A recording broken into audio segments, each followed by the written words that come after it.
ঢাকা বিশ্ববিদ্যালয়ের লিখিত পরীক্ষা পদ্ধতি শুরু হয়েছে 2019-20 সেশন থেকে। তার মানে এর আগে 5টি সেশন লিখিত পরীক্ষা পদ্ধতির মাধ্যমে পরীক্ষা নেওয়া হয়েছে এবং শিক্ষার্থীরা লিখিত পরীক্ষায় পাশ করে এবং লিখিত পরীক্ষা ভালো করেই তারপরেই ঢাকা বিশ্ববিদ্যালয়ে নিজের একটি আসন নিশ্চিত করতে পেরেছে। তোমরা যারা এই বছর ঢাকা বিশ্ববিদ্যালয়ে পরীক্ষা দিয়ে নিজের একটা সিট নিশ্চিত করতে চাও তাদের জন্য লিখিত পরীক্ষা পদ্ধতি থাকবেই। তার মানে তোমাকে লিখিত পরীক্ষার প্রস্তুতি নিতে হবে। আজকের এই ভিডিওতে আমি তোমাদেরকে দেখাবো লিখিত পরীক্ষা যতগুলো হয়েছে সেগুলোর প্রশ্ন এবং সেগুলোর বিশ্লেষণের মাধ্যমে তোমাদেরকে সাজেশনমূলক আইডিয়া দিব। সো তোমরা যারা অলরেডি আমার ক্লাসে জয়েন করেছো তোমরা প্রত্যেকে মনোযোগ দিবে, বেশি সময় নিব না। রিটেনের প্রত্যেকটা কথা তোমার জন্য ইম্পর্টেন্ট। সো আমি বিগত 5 বছরের প্রশ্ন অ্যানালাইসিস করব। প্রথম কথা হচ্ছে ঢাকা বিশ্ববিদ্যালয়ের যে 5টি বছরের প্রশ্ন তোমাদেরকে দেখাবো, এই প্রশ্নগুলো দেখলে তোমাদের আসলে লাভ কি হবে, তোমরা আসলে কি পাবে তার চেয়ে বড় বিষয় প্রত্যেকটা কথা মনোযোগ দিয়ে শুনো। প্রত্যেকটা কথা মনোযোগ দিয়ে শোনার পরে তুমি নিজেই বুঝতে পারবে তুমি কি পেয়েছো। সো তোমরা একটু যদি খেয়াল করো 2023-24 সেশনে তোমরা দেখো 2023-24 সেশনে 3টা ফরম্যাট থেকে তোমাদের প্রশ্ন এসেছে। বি ইউনিটে প্যারাগ্রাফ এসেছে, এক্সপ্লেনেশন এসেছে এবং সেন্টেন্স মেকিং এসেছে। একটু টপিকগুলো মাথায় রাখবে। কি এসেছে? প্যারাগ্রাফ এসেছে মানে short paragraph, and then explanation এসেছে এবং সেন্টেন্স মেকিং এসেছে। এইখানে এই 3টা টপিকে আমাদের ইংরেজির 20 মার্কের প্রশ্ন হয়েছে। সো আমরা যদি একটু খেয়াল করে দেখি কি ধরনের প্রশ্ন এসেছে। এই যে প্যারাগ্রাফটা এসেছে, প্যারাগ্রাফটা কি এসেছিল দেখো, right a paragraph on the importance of good manners. এই যে প্যারাগ্রাফটা আসলো, এই প্যারাগ্রাফটা কোথায় থেকে এসেছে, এই প্যারাগ্রাফটা কিভাবে আসলো? স্বাভাবিকভাবে তোমরা অনেকে চিন্তা করবে যে প্যারাগ্রাফ মনে হয় আমরা যেগুলো পড়ে আসছি আটি স্টল, আ মুনলিট নাইট, লোডশেডিং, এগুলো যেগুলো পড়ে আসছি এরকম টাইপের হবে না। বিগত 5টি বছরের একটি বছর আমি তোমাদেরকে দেখাচ্ছি এবং প্রত্যেকটা বছর টেক্সট বুক রিলেটেড অথবা টেক্সট বুক ঘেঁষা এরকম প্রশ্ন এসেছে। দেখো, ইম্পর্টেন্স অফ গুড ম্যানার্স, এই যে প্যারাগ্রাফটা এটা রিলেটেড হচ্ছে তোমাদের টেক্সট বুকের সাথে। কিভাবে? তোমরা এটিকেট অ্যান্ড ম্যানার্স নামে একটা ইউনিট পড়ছো, তোমরা লেসন পড়ছো, সেখানে দেখবা ম্যানার্স নিয়ে অনেক কথাবার্তা আছে। সো এটা তো প্রথম একটা প্যারাগ্রাফ দেখালাম, এরকম প্রত্যেকটা প্যারাগ্রাফ আমি তোমাদেরকে প্রমাণ করে দেখাবো যে তোমাদের প্রত্যেকটা প্যারাগ্রাফই টেক্সট বুক রিলেটেড। সো এখানে প্যারাগ্রাফটা টেক্সট বুক রিলেটেড এসেছে। And then explain the proverb where there is a will there is a way. ইচ্ছা থাকিলে উপায় হয়, একেবারে কমন, যেটা আমরা ছোটবেলা থেকে শুনে আসছি, সেখান থেকে এক্সপ্লেইন করতে বলেছে। সো এক্সপ্লেনেশনের কিছু নিয়ম রয়েছে যেগুলোর ক্লাস তোমরা হয়তো আমাদের পেইড ব্যাচে যারা আছো তারা পাবে, এবং যারা ইউটিউবে আছো তারাও কিন্তু এক্সপ্লেনেশনের ক্লাসগুলো ইউটিউবে থেকে ক্লাস করে নিতে পারবে। And then write 5 meaningful sentences with the following words. আমরা বিগত 5 বছর প্রশ্ন তো দেখার পরে রিয়েলাইজ করতে পারবো, তবে তোমাদেরকে একটু বলে রাখি এই প্যারাগ্রাফ আর সেন্টেন্স মেকিং সবচেয়ে বেশি এসেছে। সো সেন্টেন্স মেকিং এখানে দেখো spontaneous, isolation, resourceful, adequate and tolerance, প্রত্যেকটা ওয়ার্ড তোমাদের টেক্সট বুক থেকে নেওয়া হয়েছে। ধরো তোমাদের এই 2 নাম্বার এক্সপ্লেইনটা তোমাদের ধরো বইতে নাই, বাট এখানে 10 নাম্বার আর 5 নাম্বার 15 নাম্বার তোমাদের 20 মার্কের মধ্যে 15 নাম্বার টেক্সট বুক থেকে এসেছে।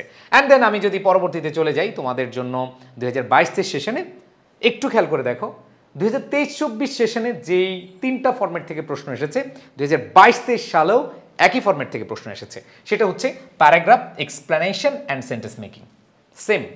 সো প্যারাগ্রাফটা কি এসেছে একটু দেখো, a short paragraph on tertiary level education in Bangladesh, 10 mark.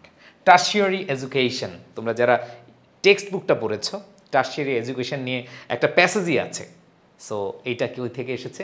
Text book related. And then explain the following statement in 5 sentences. While adolescence is a time of tremendous growth and potential, it is also a time of considerable risk. দেখো, যারা adolescence passage পড়েছো তারা খুব সুন্দরভাবে দেখবা লেখা আছে এই সেন্টেন্সটা, আর এই সেন্টেন্সটাকে এক্সপ্লেন করতে বলেছে। সো এটা কোথায় থেকে এসেছে? টেক্সট বুক থেকে এসেছে। আমি অ্যানালাইসিস করে দিচ্ছি, সাজেশন তো অলরেডি তোমরা পাচ্ছ। অ্যান্ড দেন পরবর্তীতে যদি একটু খেয়াল করি যে write meaningful sentences of your own with each of the following words, এখানে যে ওয়ার্ডসগুলো আছে এগুলো থেকে তুমি সেন্টেন্স মেকিং করবা। নোটওয়ার্দি আছে, জেনারেসিটি আছে, ম্যান্ডেটরি আছে, পারফরমেন্স আছে, এন্ডেঞ্জার্ড আছে, প্রত্যেকটা ওয়ার্ড তোমাদের টেক্সট বুক থেকে। 2022 সেশনে টোটাল 20-র মধ্যে 20 মার্কই তোমাদের টেক্সট বুক থেকে। এবার আসো পরবর্তী। দেখো 2021-22 সেশনে যদি আমরা যাই, কি আছে 21-22 সেশনে একই format, paragraph, explanation, sentence making. গত 3টি বছর একই টপিক বারবার আসছে। সো আমরা একটু খেয়াল করবে দেখব প্যারাগ্রাফ কি আসছে। প্যারাগ্রাফ যদি তুমি দেখো, right a paragraph the impact of climate change on Bangladesh. আচ্ছা, ক্লাইমেট চেঞ্জ এটা অনেকে বলবে ভাইয়া এটা কি টেক্সট বুক রিলেটেড? হ্যাঁ, এটা টেক্সট বুক রিলেটেড। তোমাদের নেচার দিয়ে একটা ইউনিট আছে, সেখানে ক্লাইমেট চেঞ্জের কথা বলা আছে, পান্ডা বা বিভিন্ন বিষয়াদি ওইখানে আলোচনা করা হয়েছিল। এখানে আরেকটা বিষয় আমি তোমাদের সাথে অ্যাড করতে চাই, এইখানে কমন টপিক মানে যেগুলো রিসেন্ট, যেগুলো এখন বিশ্বব্যাপী আলোচিত, সেখান থেকেও তোমাদের আসতে পারে। সো টেক্সট বুকের পাশাপাশি তোমাদেরকে বলবো রিসেন্ট বা কমন যে ইস্যুগুলো, সেগুলো থেকে তোমাদের প্যারাগ্রাফ আসতে পারে। আমি অলরেডি কিন্তু সাজেশন বলেও দিচ্ছি। Read the following poem and explain 5 sentences maximum. ঠিক আছে, hold fast to dreams for if dreams die, life is a broken winged bird that cannot fly, hold fast to dreams for when dreams go, life is a barren field frozen with snow. এই যে তোমাদের text বুকে dreams যে লেসনটা আছে, dreams lesson বলবো না, আমি unit বলবো, তবে ড্রিমস একটা লেসন আছে, এই লেসনে দুটো পোয়েম রয়েছে। তার মধ্যে একটি কবিতা এখানে তোমরা দেখতে পাচ্ছ, হোল্ড ফাস্ট টু ড্রিমস, একবারে হুবহু কবিতাটা তুলে দিয়েছে এবং এইটাকে তোমাদের এক্সপ্লেইন করতে বলেছে, তার মানে text book. And then write a meaningful sentence of your own with each of the following words, isolation, pleasant, তারপর হচ্ছে মার্ভেল, ভ্যানিটি। এর মধ্যে একটু খেয়াল করলেই দেখবে সেটা হচ্ছে আইসোলেশন ওয়ার্ডটা, এটা 23-24 সেশনে চলে আসছে। তার মানে যেটা এসেছিল 2021-22 সেশনে, সেটা আবার 23-24 সেশনে রিপিট হয়েছে। সো এখানে জাস্ট আমি অ্যানালাইসিস করে দিচ্ছি এবং প্রত্যেকটা ওয়ার্ড তোমাদের টেক্সট বুক থেকে এসেছে। সো তুমি যদি এখানেও খেয়াল করো, তোমার 20 মার্কস কিসের সাথে রিলেটেড? টেক্সট বুকের সাথে। অ্যান্ড দেন পরবর্তীতে যদি একটু খেয়াল করি 2020-21 সেশন, এখানে টপিকগুলো দেখো, paragraph, with clues and completing story. এখানে একটু চেঞ্জ দেখতে পাচ্ছি, এখানে তোমাদের উইথ ক্লুজ এসেছে অ্যান্ড কমপ্লিটিং স্টোরি এসেছে। সো প্যারাগ্রাফ ঠিকই আছে 10 মার্কের, এবং প্যারাগ্রাফটা কি এসেছে যদি তোমরা একটু খেয়াল করো, সেটা হচ্ছে write a paragraph on national tourism and the কোভিড-19 outbreak by recalling the relevant unit from your text book. তোমার টেক্সট বুকের কথা বলেই দেওয়া আছে। 2020-21 সেশনে আমরা জানি কোভিড-19-এর প্রাদুর্ভাব ছিল এবং সেটার সাথে, সেটা যেহেতু রিসেন্ট ছিল, তোমাকে বলেছি রিসেন্ট বা কমন টপিক, তাই না? সো যেহেতু এটা রিসেন্ট বা কমন টপিক ছিল, তার মানে এইখানে তোমরা বুঝতেই পারছো ওই কমন টপিকের সাথে তোমাদের যে ইউনিট রয়েছে, তোমাদের যে টেক্সট বুক রয়েছে, সেটার সাথে রিলেট করে একটা প্যারাগ্রাফ দিয়েছে, দ্যাট মিনস টেক্সট বুক। এরপরে দেখো এইখানে education can be dash as the transmission of values, এইখানে তোমাদের উইথ ক্লুজ এটা আসছে। And then add 5 more sentences to complete the following story. এখানে জাস্ট তোমরা কমপ্লিটিং স্টোরি পড়েছো, বিশেষ করে এইচএসসিতে পড়েছো, একটা গল্পের প্রথম অংশ দিয়ে দিবে, তারপর তুমি গল্পটা বাকিটা লিখবা। সো এটা ক্রিয়েটিভ থাকে, আবার ট্র্যাডিশনাল থাকে। সো তোমরা যারা হচ্ছে ক্রিয়েটিভ মানে হচ্ছে স্টোরি পড়েছো, তোমাদের জন্য খুব ইজি হবে, বা ক্রিয়েটিভ লিখেছো, বানিয়ে বানিয়ে লেখার যে বিষয়টা, এখানে প্রত্যেকটা বিষয় বানিয়ে বানিয়ে লেখার বিষয়। সো আমি আসছি একটু পরে আলোচনায়।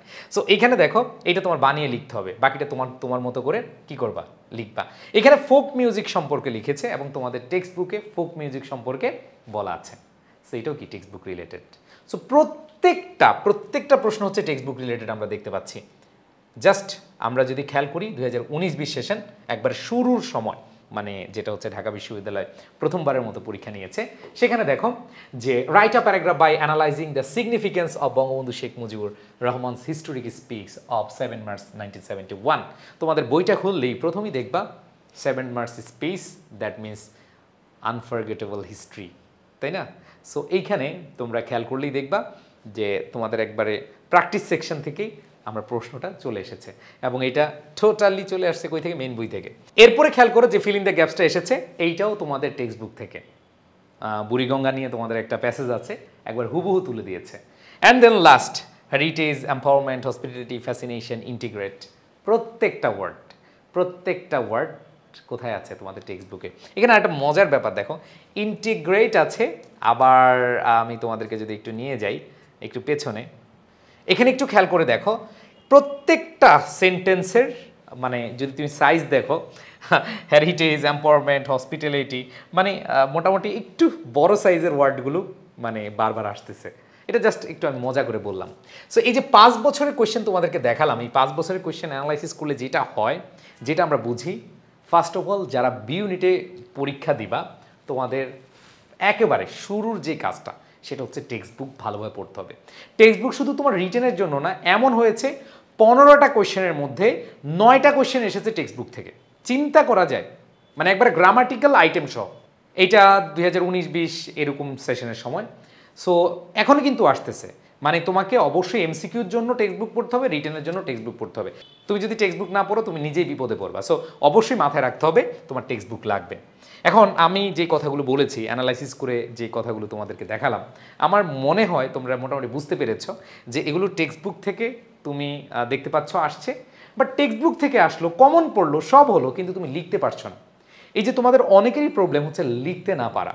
এই লিখতে না পারার প্রবলেমটা হচ্ছে একটা প্রধান কারণে, সেটা হচ্ছে তোমাদের ফ্রি হ্যান্ড রাইটিং স্কিল নেই। তোমাদের ফ্রি হ্যান্ড রাইটিং স্কিল চাইলেই তোমরা কী করতে পারো না, ফ্রি হ্যান্ড রাইটিং স্কিলটা ঠিক করতে পারো না।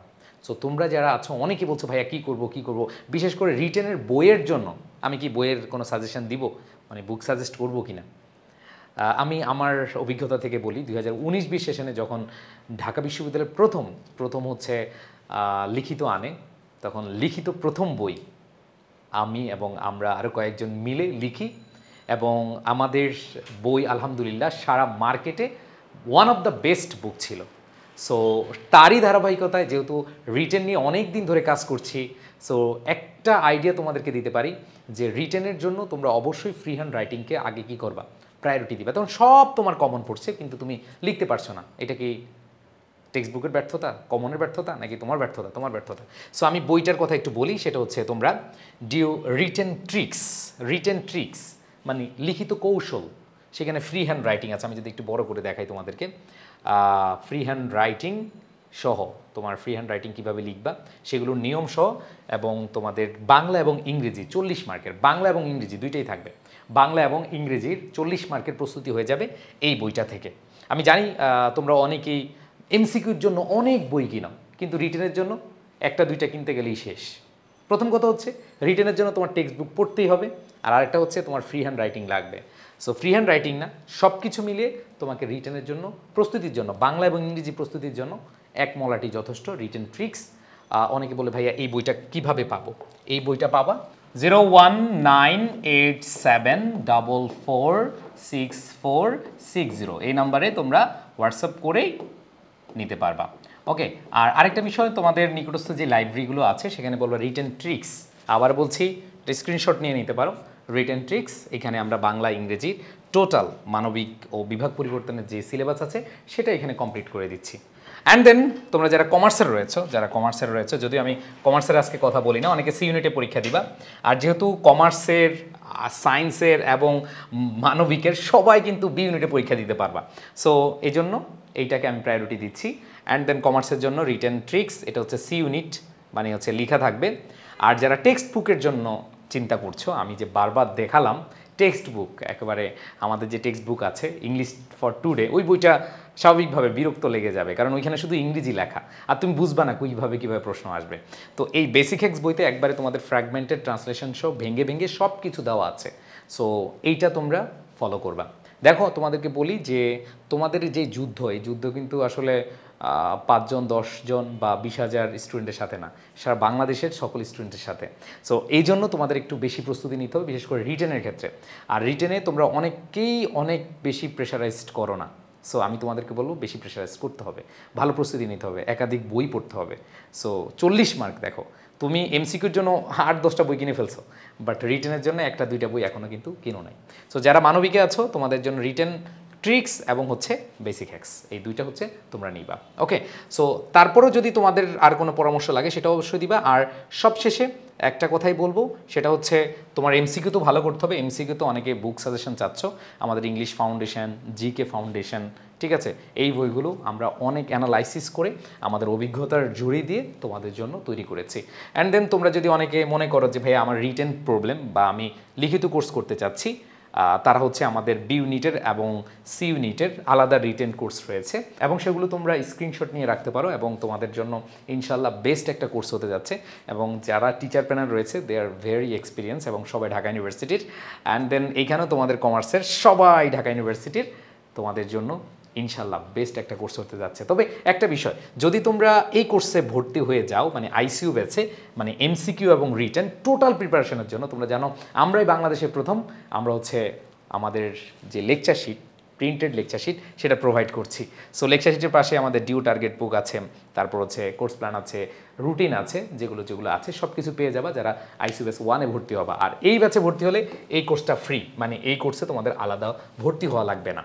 সো যারা ভর্তি হতে চাও আমাদের যে অফিসিয়াল নাম্বার রয়েছে 01810103012 নাম্বার, এই নাম্বারে কল দিয়ে ভর্তি হতে পারবে। তোমাদের সবার জন্য শুভকামনা জানাচ্ছি। দেখো ঢাকা বিশ্ববিদ্যালয় তোমার জন্য কিন্তু একবারই সুযোগ দিবে, একাধিকবার দিবে না। সো এই একবারই তুমি সর্বোচ্চ দিয়ে লড়ে যাও, চান্স পেতে হবে। যদি তুমি একবার ভুল করে ফেলো মনে রাখবা এই ভুলের প্রায়শ্চিত্ত আর তুমি দিতে পারবা না, কারণ সুযোগ একবার, তোমার জন্য চান্স একবার, একবারই কাজে লাগাও। সো দেখা হচ্ছে বিজয়ের মঞ্চে। তোমাদের সবাইকে অসংখ্য ধন্যবাদ ধৈর্য নিয়ে অনেকক্ষণ এই অ্যানালাইসিস ক্লাসটা দেখেছো।